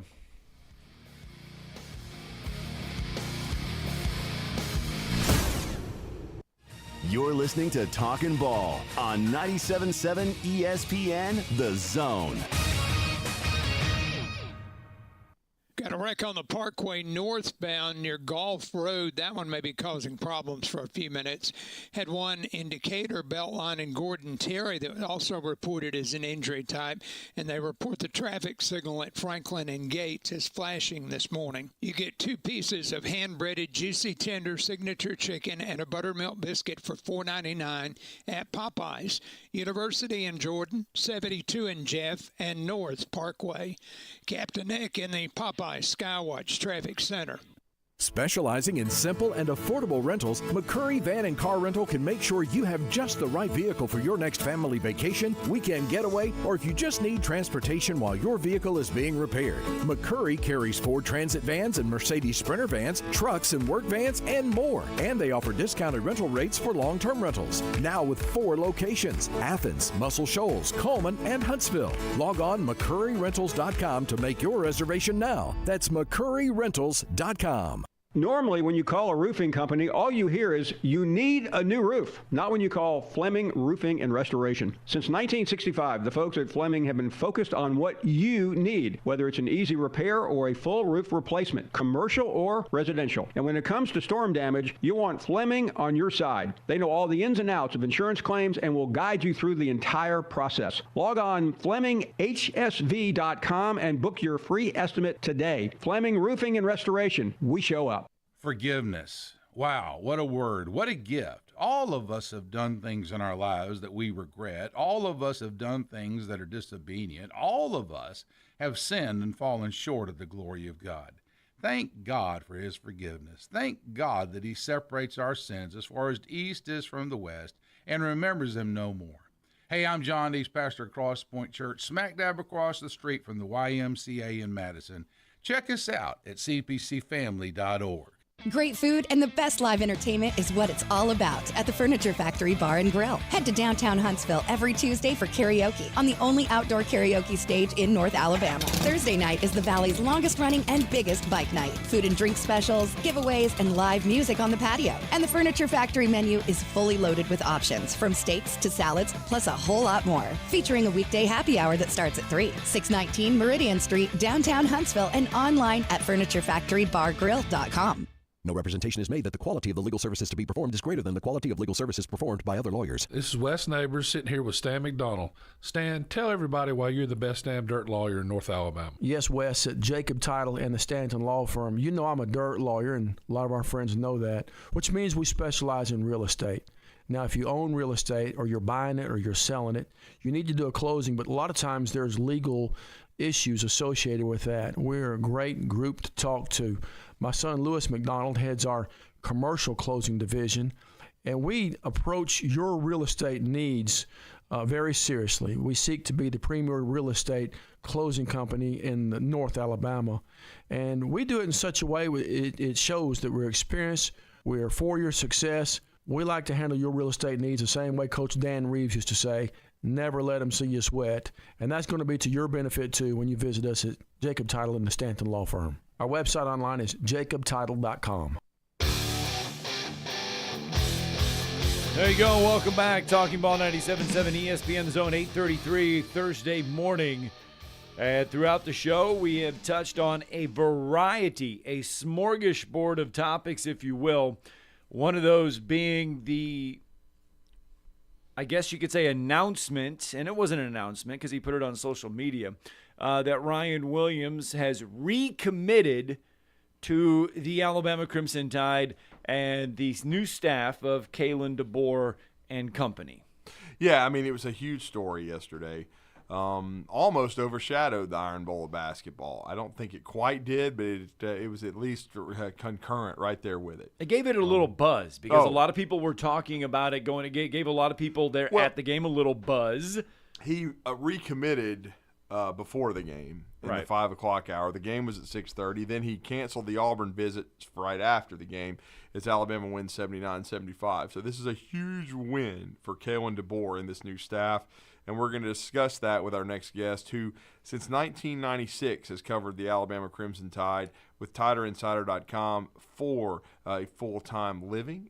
He certainly has a new book, Bigger Than Bama, out. And, we've kind of joked if he does the second printing of this book, he may have to add a chapter because of Nick Saban's retirement, Kalen DeBoer's hiring. This commitment now, this is a significant story because it circles back to kind of a parallel with Julio Jones. And we're going to talk about that and more with Rodney Orr, who's been kind enough to join us. Rodney, good morning. You're with Drew and Scott. How are you? Hey, I'm doing well, Drew and Scott. How are you guys? We're good. I know you kind of broke this story. We saw the hourglass on his Ryan Williams X account during our show in the first segment yesterday morning. You had been kind of tipped off the night before that something might be happening. Your thoughts on the significance of Ryan Williams recommitting and shutting down his recruitment to sign with the University of Alabama on February 9th, his birthday? Well, I think when you look at it, one of the questions I think a lot of people had, and I think a lot of people who probably aren't favorable towards Alabama, if you want to put it that way, and then some who cover the program who, had some question about how could he come into the SEC and recruit. He had no contacts and all of these things that they said. I think it's in 2 weeks he took a situation with Ryan Williams, who decommitted just moments or shortly after Nick Saban announced his retirement 15 days ago, and he got him to recommit. So I think this is huge when you look at the magnitude of prospect that Ryan Williams is. He's one of the best prospects to come out of this state in a while, and to be able to do that, to be able to in the transition period, convince him that, hey, this is still the place for you. You're going to be a great fit in our offense, the things that we do. I mean, I just think it's a really phenomenal job, and I think it should probably ease some of the questions that people might be having or have had about Kalen DeBoer's ability to come in and recruit. Yeah, and they get Ryan Williams, and Drew and I have, and Drew's described him the best as he can. For those listeners that may have missed that, may have missed anything, just kind of give us the quick version of Ryan Williams. I mean, when we think about dynamic receivers that have been here, in the Nick Saban era, I mean, you just mix them all together. I mean, Ryan Williams can do it all. I mean, he's, people say compare the magnitude of his decision to Julio Jones back in, after that 2007 season, that first year Saban was here. He signed with Alabama. He, as a receiver, he's obviously a lot different. He's not nearly as big as Julio, but he fits into that, when you talk about physical style, kind of like a Devontae Smith in terms of stature. He's really, he's a playmaker. He's a dynamic playmaker. He's a difference maker. Anytime the ball is in his hands, he can change a game.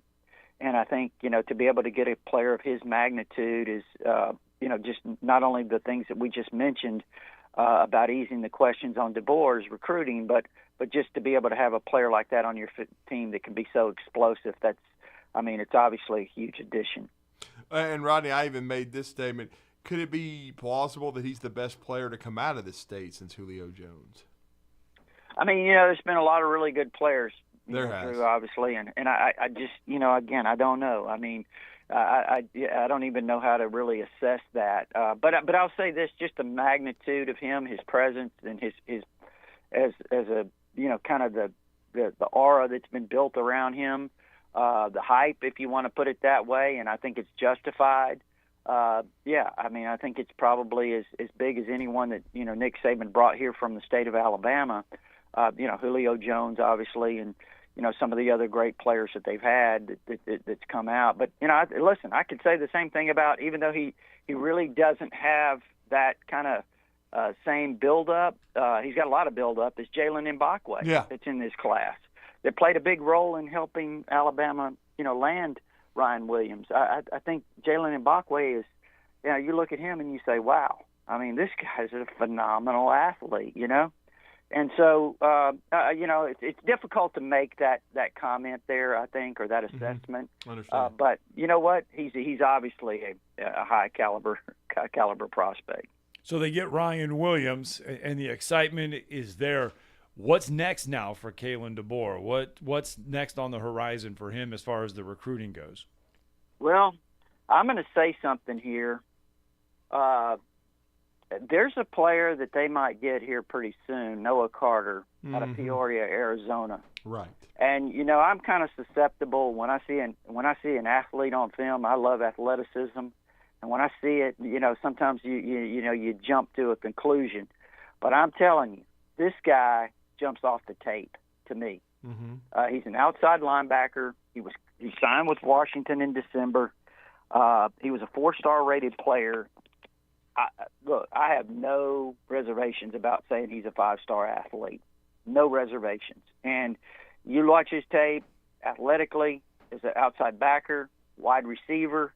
He's an incredible talent. I think he'll certainly be an outside backer, here or wherever he goes. But keep an eye on him. I think he's close to making a decision. I don't know exactly when it'll drop. I do know this. I talked to his coach on Tuesday evening, and out there in Arizona, and he was pretty.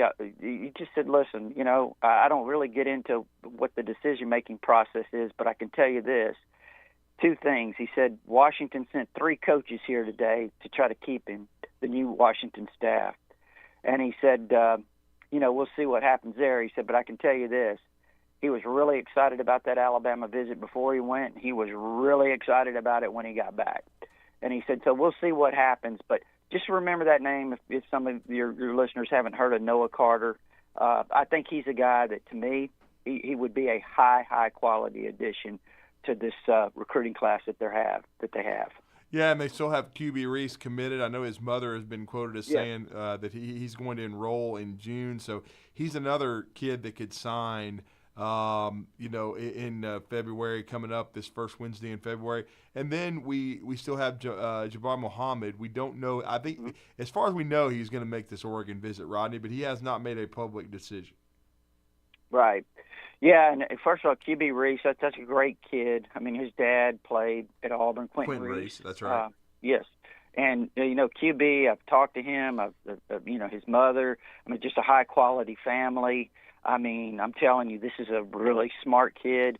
On the football field, he's a playmaker. Now, he was a little undersized. He played linebacker maybe. But, people say, well, he's kind of like Sean Dion Hamilton. Well, he may even be weight-wise smaller than Sean Dion was. But he's a lot like him in terms of his intelligence, his playmaking ability. And in this new defense that they have, they may find a role for him that maybe would fit him better than perhaps what the possibilities he would have had here in the past. Now, again, that's just some speculation there. So I really like him. And you mentioned Jabbar Muhammad of course, he played at Washington, originally played at Oklahoma State, I think. So, this is the second time he'll be moving around, but he's a high-quality corner. And, Drew, Scott, I'm telling you, Alabama's they got 3 5-star corners in this recruiting class, and they're all really, really good players. But, to be able to get an experienced corner, if they could get Jabbar Muhammad, that would be a major coup. He played for DeBoer at Washington. Like you said, Drew, I think he's going to visit Oregon this coming weekend, and there's some people that think Oregon kind of has the inside track right now. Again, we'll see what happens. Yeah, we certainly will see what happens, no doubt about it. It's going to be – and then, of course, this coaching staff seems to be completed now. We haven't had a formal announcement. We've seen some activity on X and some we saw the releasing of Freddie Roach named the assistant head coach and the defensive line coach. Rodney, as far as we know, is this on-field coaching staff complete? Well, I think there's still one spot left. I'm counting, 9. Right. I don't know. Yeah, so there's another spot left. We'll see what happens. I'm not really sure exactly what route they might go on that. I've heard some different names. You've heard some different names. So, again, I hate to even really put out speculation because so much has been kind of bandied about on that last spot. We'll see what happens there, but I'm really impressed with kind of with the job that he's done. He obviously brought in most of his offensive staff from Washington that they were very successful. I mean, Ryan Grubb, people should not forget this. Ryan Grubb was the first guy Nick Saban brought in last year to interview him for that job, and he decided to stay at Washington. And Tommy Rees came in and did a great job, in my opinion. But Ryan Grubb, he's going to head the offense, obviously, as a coordinator. And the only holdover is Robert Gillespie on that side of the ball, who did a really good job with Alabama's running back. So I think it's a great staff that he's held on that side of the ball. And then, defensively, I think he's done a really nice job of putting a staff together with Kane Womack as your defensive coordinator and the other guys that he's added, Hitzler from Wisconsin. And look, you go read their fans and what they say about him, the job he did and the recruiting that he did. They were really kind of devastated that he left, and Mo Lindquist, and you mentioned Freddie Roach, and we'll see what happens with the other spot. Yeah, we will. It's going to be very, very interesting, no question. And then I thought last night the great environment, Rodney, the momentum of Ryan Williams doing that before the basketball game. Then we saw Jalen Milroe getting airtime. We saw Nick Dunlap, the outstanding golfer for the University of Alabama. We saw Malachi Moore there. Even Damani Jackson, who was sitting next to Jalen Milroe. I thought it was a huge win for Alabama basketball-wise, but I thought it was a huge evening and huge day for Alabama with Kalen DeBoer, the basketball program. And then we always talk about how crucial momentum is, especially for a new coach. Yeah, I think that's the one thing about, with Ryan Williams is the perception. I think it kind of calms some people down a little bit because I don't know about you guys, but I know I can tell you what was happening on my end. I mean, just the getting blown up about from the moment, Kalen DeBoer was hired, how would he fit in, how would he recruit, all of these different questions. And, you really can't settle people down until something happens of significance. And I think, with Ryan Williams' commitment, I just think that sends a message that, hey, you know what, we can do this. So, again, it's going to be interesting. I do say this, Scott and Drew. I'm not really sitting here and saying that Kalen DeBoer is going to be a guy that's going to sign number one classes. I don't think that's really the way he's going to approach it. I think he's going to approach it from a perspective of what's their needs, what fits their system, and what guys can they develop in their system. I think they're going to still recruit great players. That's not really what I'm saying. But as far as just, all these 5 stars and stuff, I think it's going to be more of fit and getting the right guys that can do that in your program. Well, great stuff from Rodney Orr from TiderInsider.com. Rodney, before you go, let everybody know how you connect with Tider Insider. And, of course, Bigger Than Bama. And I know you're very excited with how that's going so far, your new book. Mm-hmm. Yeah, TiderInsider.com. It's only $48 a year, and you can get instant access with your credit card if you prefer. There is an address there to send a check. Gives you all our premium information. Like you mentioned, Drew, we said yesterday morning, watch out for Ryan Williams. We've been talking about Noah Carter and all these other guys and the recruits and so forth. And then, we are all sports forum. It's our community of Alabama fans. And, it's a great community. We have a lot of exchange there. I'm involved in that. A lot of exchange, a lot of answering of questions, this type of thing. So TiderInsider.com, again, it's only $48 a year. The book, Bigger Than Bama, we've talked about that a little bit on your show. But again, it's about life. It's about Bama. It's about, overcoming odds and, God's faithfulness and all of these things. But go to RodneyOrr.com, RodneyOrr.com. Read the back of the book. There it is. It kind of explains a lot of the book to you. But if you're interested, you can order it right there at RodneyOrr.com. Thank you, Rodney. Thanks, Rodney. Have a great day. We appreciate the time. Okay, guys. Thank you. All right, let's get a break in, shall we? We're going to wrap it up here. Tomorrow's headlines. We'll conclude the day next. You're listening to Talkin' Ball on 97.7 ESPN The Zone. Got a new wreck on Winchester. This one's near Moore's Mill. It is reported as an injury type. And we had Parkway northbound at Gulf Road also reported with injuries. And the traffic signal at Franklin and Gates has been causing some problems. They reported that one on Flash. With more than 30 years experience, D&L Refrigeration can save you money on those heating and air conditioning repairs. 256-652-1207. State license 08091.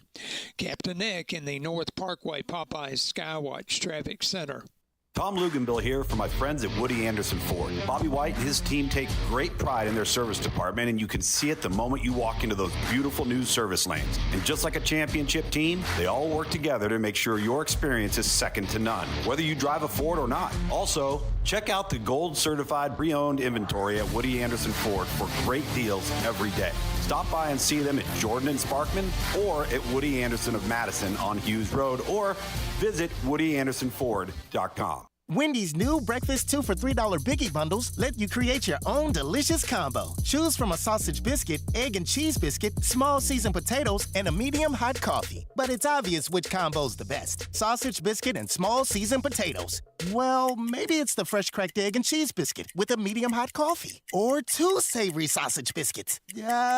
Whichever you pick, you can't go wrong. Choose wisely. Choose Wendy's new 2 for $3 Biggie Bundles. Limited time only. U.S. price and participation may vary. Not valid in a combo. Single item at regular price. Injuries at work happen all the time in Alabama. So do motor vehicle and slip and fall accidents. If you're hurt at work or injured in an accident, I want you to call my good friends at Pond Lehocky Giordano. That's Pond Lehocky, Alabama's injury law firm. They got your back just like they've got mine. For personalized legal support, reach out to Pond Lehocky at 855-774-3838 or pondlehocky.com. The representation is made that the quality of the legal services to be performed is greater than the quality of legal services performed by other lawyers. Did you know that Valley Equipment Rental also specializes in day and weekend rentals to homeowners? The weekend rentals is by far the best deal that they offer. If you pick up after 2 on a Friday or anytime Saturday morning, it's not due in until Monday morning before 8 a.m. for a one-day charge. For a small fee, Valley can even haul anything they carry. Valley has extremely experienced and knowledgeable staff that can help you decide what size machine you need or what type of machine you need to get your job done like a pro.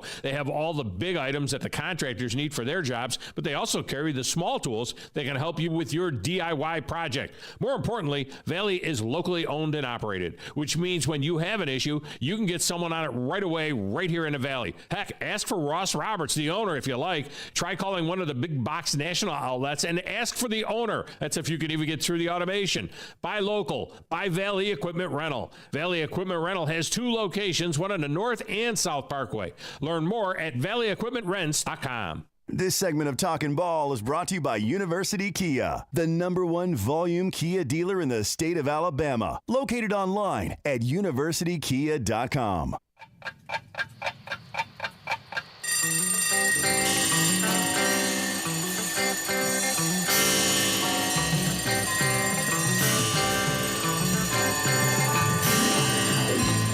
It's time for tomorrow's headlines today with Scott Tyson and Drew DeArmond on 97.7 ESPN The Zone. Luke Burnett, a season high 9 threes last night. Right. Helps propel UAH to an 86-70 win over Montevallo. So you're telling me he was feeling it last night? He's feeling it. He'd been in a slump.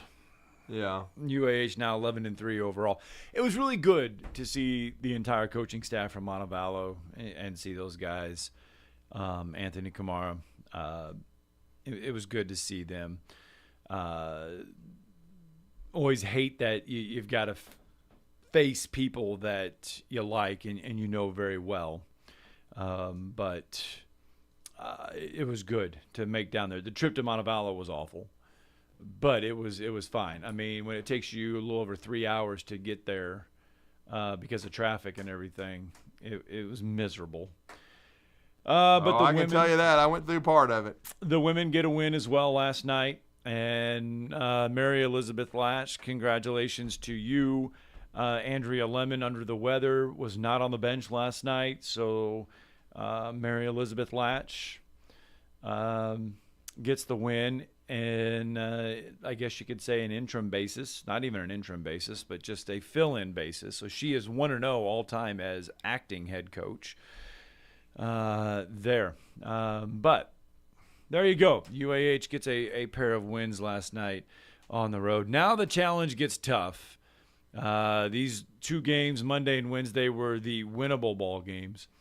Now you go to West Alabama, who is very angry after getting beat last night by Auburn Montgomery. So UAH is a half a game behind West Georgia in the standings for that top spot in the Gulf South Conference. So they need to stay pace, and they need to get a win Saturday on the road at West Alabama. And that is like playing in a JV gym when you go down there to Livingston. It is very, very small. It's like playing in the auxiliary gym over at Huntsville High. It really is, and it's going to be I know it, but it seems as though we're going to catch up with Coach Schulman hopefully tomorrow, that they play better at West Alabama. It's a place they've played good basketball, and they've had a great week so far. I mean, when you talk about, I know they had the break due to weather, and they didn't play as well against West Florida as they had hoped to play. But they bounced back. They got 2 huge wins so far over Auburn Montgomery and Coach Anthony Camara and rebuilding and retooling a good young Montevallo team. And now they go to face a team that they won't lack for motivation. They got whacked by West Alabama, but they're trying to win this conference. Using a Schulman term, whacked. Yeah, I mean, and I think they've been good in revenge games. So I'm looking forward to this. Looking forward to that discussion. And now we talked about Bucky McMillan yesterday. We knew. Yeah, we did. I told you how tough that road trip was going to be to face Brian Ritchie's cousin Bob. We brought that, and we they talked about that. 78-68, but they will bounce back at East Tennessee State, I predict. Yeah, Jonah Williams, or not Jonah. Jonah from Plainview. Yeah. Is it Jonah Williams? Yes. Yeah. Brain fart. We were talking about that last night. I mean, Samford will bounce back. We were talking about how good Bucky. We were talking about that last night on Bucky the bus. and Mitch Cole and those guys will bounce back. Their signee Caleb Harrison is headed to a road game tonight. Huntsville High has added a game at Guntersville. They will play the Wildcats at 6:00 tonight, and then it will set the up with their 57-35 win last night against Sparkman. The 7A Area 7 championship will very likely be decided at Grissom High School on Friday. It will be off the wall. Grissom is playing exceptional basketball tomorrow night. Wow. And the Huntsville Crimson Panthers will be going over to Grissom to the Jungle to play. It's going to be a great environment, great for high school basketball. Come out and support these young men. All right, we'll be back at it tomorrow morning, 7 o'clock. We'll put a wrap on the week.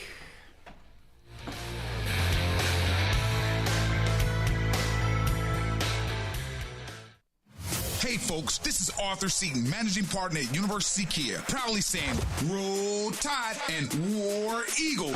Stop into University Kia today and shop one of the area's largest selection of new Kias, including Fortes, Seltos, Telluride, and Popular Carnival, and fully electric EV6. View all the great specials at universitykia.com and get pre-approved in minutes so you can drive home your new Kia you really want, because we want to see you in a University